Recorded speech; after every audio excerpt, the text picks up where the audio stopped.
بلکہ یقین کے ساتھ پڑھ رہی ہوں۔ آئیے ناظرین اب چلتے ہیں آج کے مجرب وظیفے کی جانب اور آپ کو بتاتے ہیں کہ یہ وظیفہ آپ نے کیسے پڑھنا ہے اور اس وظیفے کو پڑھتے وقت آپ نے کن کن باتوں کا خیال رکھنا ہے۔ لیکن اس سے پہلے آپ سے گزارش ہے کہ اگر آپ نے ابھی تک اس چینل کو سبسکرائب نہیں کیا تو جلدی سے پہلے چینل کو سبسکرائب کر لیں، کیونکہ ایسے بہت سے وظائف، بہت سے اعمال آپ کے حوالے ڈیلی بیسس پر کرتی رہوں گی۔ اب عمل کیا ہے؟ آج 8 رجب دوسرے منگل کے دن آپ کو جب جہاں جیسے وقت مل جائے باوضو مصلی پر بیٹھ کر یا چلتے پھرتے آپ نے سب سے پہلے نبی کریم صلی اللہ علیہ وآلہ وسلم کی ذات اقدس پر 3 بار درود پاک پڑھنا ہے۔ درود پاک آپ کوئی سا بھی پڑھ سکتے ہیں۔ آپ مختصر اور آسان سا درود صلی اللہ علیہ وآلہ وسلم پڑھ لیں یا صلی اللہ علی محمد پڑھ لیں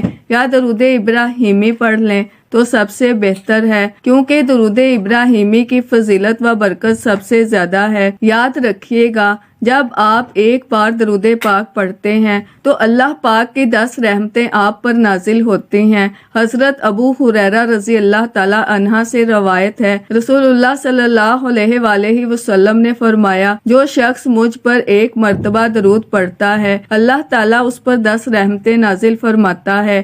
ایک مرتبہ درود شریف پڑھنے پر 10 گناہ معاف ہوتے ہیں اور 10 درجات بھی بلند کر دیے جاتے ہیں۔ آپ نے کوشش کرنی ہے کہ درود پاک آپ کثرت سے پڑھا کریں۔ جب آپ 3 بار درود پاک پڑھ لیں تو اب اپنے دل میں اپنی سب سے بڑی حاجت لے آئیں، وہ حاجت جو سب سے زیادہ دکھ دیتی ہے، وہ حاجت جو راتوں کی نیند لے چکی ہے، وہ حاجت جو آپ کسی کو بتاتے ہوئے شرماتے ہیں۔ بس وہی حاجت دل میں رکھیں۔ آپ کی جو بھی حاجت ہے، جو مقصد ہے، جو خواہش ہے، آپ نے اپنے تمام مقاصد کی نیت کر کے یہ وظیفہ پڑھنا ہے۔ اپنے مقصد کی نیت کرنے کے بعد آپ نے ایک بار اعوذ باللہ من الشیطان الرجیم بسم اللہ الرحمن الرحیم پڑھ کر وظیفے کا آغاز کرنا ہے۔ یاد رکھیے گا، جس کام کے شروع میں تعوذ اور تسمیہ پڑھ لیا جاتا ہے اس میں خیر ہوتی ہے، اس میں برکت ہوتی ہے، اس میں سلامتی ہوتی ہے۔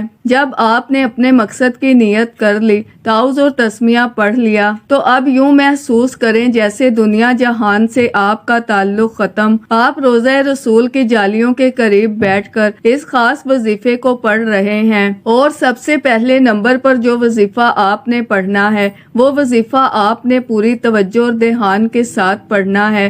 یہ وظیفہ اللہ کے صفاتی ناموں پر مشتمل ہے، اور یہ نام وہ ہیں جن پر اللہ خود فرشتوں کو متوجہ کر دیتا ہے۔ آپ نے یا حیّ یا قیوم کو پڑھنا ہے، اور ہر بار پڑھتے ہوئے یہ تصور کریں کہ اللہ آپ کی طرف متوجہ ہے، اللہ کی رحمت آپ کے گھر کی طرف آ رہی ہے، رکاوٹیں ہٹ رہی ہیں، بند راستے کھل رہے ہیں، بندشیں ٹوٹ رہی ہیں۔ اب یہ سمجھ لیں کہ آپ نے یا حیّ یا قیوم کو کیسے پڑھنا ہے اور کتنی بار پڑھنا ہے۔ توجہ کیجئے گا، یا حیّ یا قیوم 1 بار ہو گیا، یا حیّ یا قیوم 2 بار ہو گیا، یا حیّ یا قیوم 3 بار ہو گیا۔ اس طرح سے آپ ہاتھوں کی انگلیوں پر پڑھ لیں یا آپ تسبیح کے دانوں پر پڑھ لیں، آپ نے صرف 11 بار پڑھنا ہے۔ جب رب کریم کسی بندے کو غنی کرتے ہیں تو اس کی نسلوں تک رزق اور دولت کی کمی نہیں آتی۔ آج میں بھی، آپ بھی، ہر انسان یہی چاہتا ہے،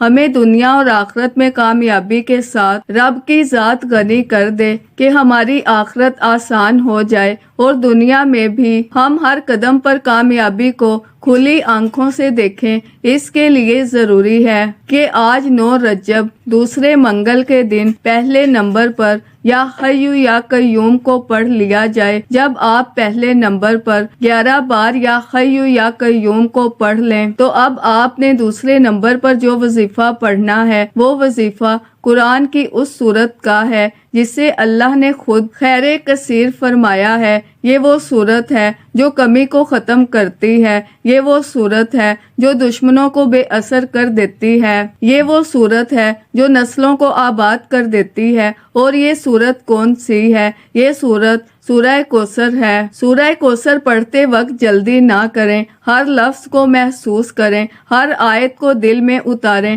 اور پھر اللہ کی غیبی مدد کو آتے ہوئے خود اپنی آنکھوں سے دیکھیں۔ سورہ کوثر کو آپ ہاتھوں کی انگلیوں پر پڑھ لیں یا تسبیح کے دانوں پر پڑھ لیں۔ آپ نے صرف 21 بار پڑھنی ہے، اور جب آپ یہ سورت پڑھ رہے ہوں تو تصور کریں کہ رزق کے دروازے کھل رہے ہیں، گھر میں خیر و برکت داخل ہو رہی ہے، گھر سے ہر طرح کی نحوست نکل رہی ہے، ہر قسم کی بندشیں ٹوٹ رہی ہیں۔ جب آپ نے دوسرے نمبر پر 21 بار سورہ کوثر پڑھ لی، پھر چند لمحے خاموش رہیں، کیونکہ خاموشی میں بھی اللہ سنتا ہے۔ اب آپ نے آج کا تیسرا اور آخری وظیفہ پڑھنا ہے، جس کے بغیر یہ عمل نامکمل ہے۔ لیکن اس سے پہلے میں آپ سے کہوں گی کہ اگر آپ یہاں تک پہنچ گئے ہیں تو یہ اس بات کی نشانی ہے کہ اللہ آپ کو خالی ہاتھ نہیں لوٹانا چاہتا۔ اب میں وہ دعا مانگوں گی جو اندھیروں میں بھی قبول ہوئی،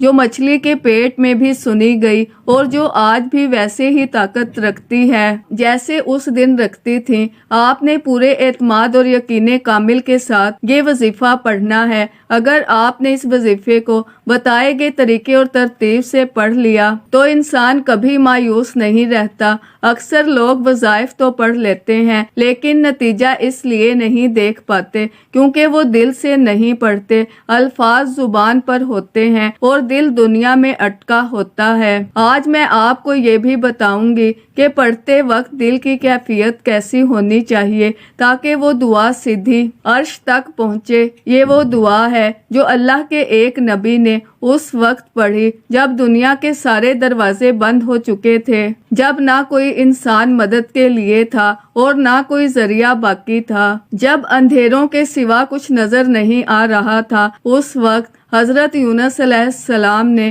جو دعا پڑھی وہ چند الفاظ پر مشتمل تھی، لیکن ان الفاظ نے آسمان و زمین کو ہلا دیا، اور وہی الفاظ آج بھی اسی طاقت کے ساتھ زندہ ہیں۔ وہی رب آج بھی سنتا ہے، وہی رب آج بھی جواب دیتا ہے۔ اب آپ نے پوری توجہ کے ساتھ لا الہ الا انت سبحانک انی کنت من الظالمین کو پڑھنا ہے، اور پڑھتے ہوئے یہ محسوس کریں کہ آپ اپنی کمزوری مان رہے ہیں، آپ اللہ کے سامنے جھک رہے ہیں، آپ یہ اعتراف کر رہے ہیں کہ یا اللہ میرے پاس کچھ نہیں، تیرے پاس ہی سب کچھ ہے۔ یہ دعا غرور توڑ دیتی ہے، یہ دعا ضد ختم کر دیتی ہے، یہ دعا اللہ کو بہت پسند ہے کیونکہ اس میں بندہ خود کو قصوروار مان لیتا ہے، اور جب بندہ خود کو گناہ گار مان لیتا ہے تو اللہ رحمت کے دروازے کھول دیتا ہے۔ آپ جب یہ دعا پڑھیں تو جلدی نہ کریں، گنتی پوری کریں، لیکن دل حاضر رکھیں۔ اگر آنکھوں سے آنسو آ جائیں تو انہیں مت روکیں کیونکہ آنسو دعا کی قبولیت کی نشانی ہوتے ہیں۔ آپ نے اس آیت مبارکہ کو کیسے پڑھنا ہے اور کتنی بار پڑھنا ہے، توجہ کیجئے گا۔ لا الہ الا انت سبحانک انی کنت من الظالمین ایک بار ہو گیا، لا الہ الا انت سبحانک انی کنت من الظالمین 2 بار ہو گیا، لا الہ الا انت سبحانک انی کنت من الظالمین 3 بار ہو گیا۔ اس طرح سے آپ ہاتھوں کی انگلیوں پر پڑھ لیں یا آپ تسبیح کے دانوں پر پڑھ لیں۔ آپ نے 100 بار پڑھنی ہے، یعنی ایک مکمل تسبیح آپ نے پڑھنی ہے، اور نہ ایک کم پڑھنا ہے نہ زیادہ پڑھنا ہے، اچھی طرح گن کر پڑھنا ہے، پورے خلوص دل سے، پورے یقین کامل کے ساتھ پڑھنا ہے۔ پہلے نمبر پر آپ نے 11 بار یا حی یا قیوم کو پڑھنا ہے، دوسرے نمبر پر آپ نے 21 بار سورہ کوثر پڑھنی ہے، تیسرے نمبر پر آپ نے 100 بار لا الہ الا انت سبحانک انی کنت من الظالمین کو پڑھنا ہے۔ جب وظیفہ مکمل ہو جائے تو ایک لمحے کے لیے خاموش ہو جائیں، سانس کو نارمل کریں اور دل میں یہ یقین بٹھائیں کہ اللہ نے سن لیا ہے۔ یہاں ایک بہت اہم بات سمجھ لیں، اکثر لوگ وظیفہ مکمل ہوتے ہی اٹھ جاتے ہیں اور کہتے ہیں اب دیکھتے ہیں کیا ہوتا ہے۔ نہیں، آپ نے ایسا نہیں کرنا۔ وظیفہ مکمل ہونے کے بعد آپ نے 3 مرتبہ درود پاک پڑھنا ہے، جو آپ نے عمل کے شروع میں پڑھا تھا یہ ایسے ہے جیسے آپ دعا پر مہر لگا رہے ہوں، جیسے آپ اللہ کی بارگاہ میں عرض کر رہے ہوں کہ یا اللہ میں نے تیرے محبوب کے وسیلے سے مانگا ہے، اب آپ نے اپنے دونوں ہاتھ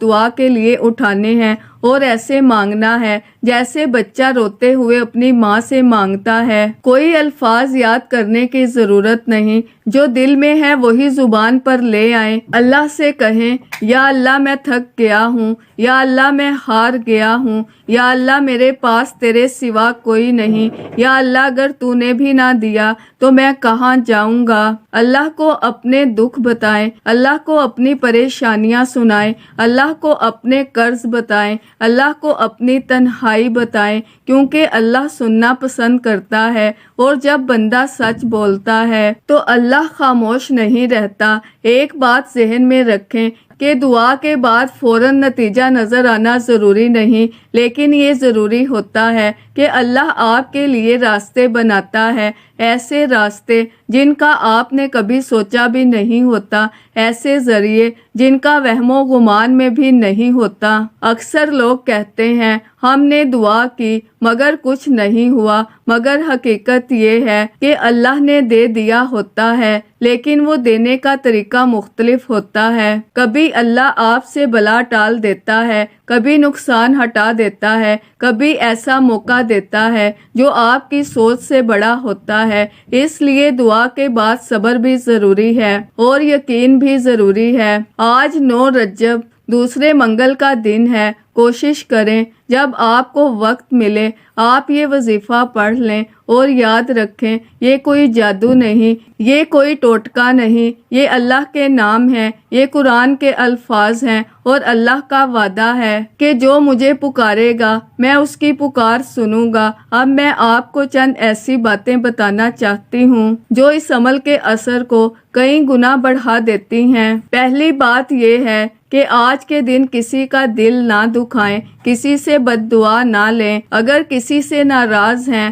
تو دل میں معاف کر دیں، کیونکہ معافی رزق کھول دیتی ہے۔ دوسری بات یہ ہے کہ آج کے دن جتنا ہو سکے سچ بولیں، جھوٹ سے بچیں، کیونکہ جھوٹ برکت ختم کر دیتا ہے۔ تیسری بات یہ ہے کہ آج کے دن اللہ کا شکر ضرور ادا کریں، چاہے حالات جیسے بھی ہوں، شکر کرنے سے نعمت بڑھتی ہے۔ چوتھی بات یہ کہ عمل کے بعد بار بار یہ نہ کہیں کہ ابھی تک کچھ نہیں ہوا، بلکہ یہ کہیں کہ یا اللہ میں نے تجھ پر چھوڑ دیا ہے۔ یاد رکھیے گا یہ دنیا آزمائش کی جگہ ہے، یہاں ہر کسی کو کسی نہ کسی چیز سے آزمایا جاتا ہے، کوئی غربت سے، کوئی بیماری سے، کوئی اولاد سے، کوئی رشتوں سے، لیکن کامیاب وہی ہوتا ہے جو آزمائش میں بھی اللہ کا شکر ادا کرنا نہیں چھوڑتا۔ اگر آپ یہاں تک یہ ویڈیو دیکھ رہے ہیں تو یہ اس بات کی دلیل ہے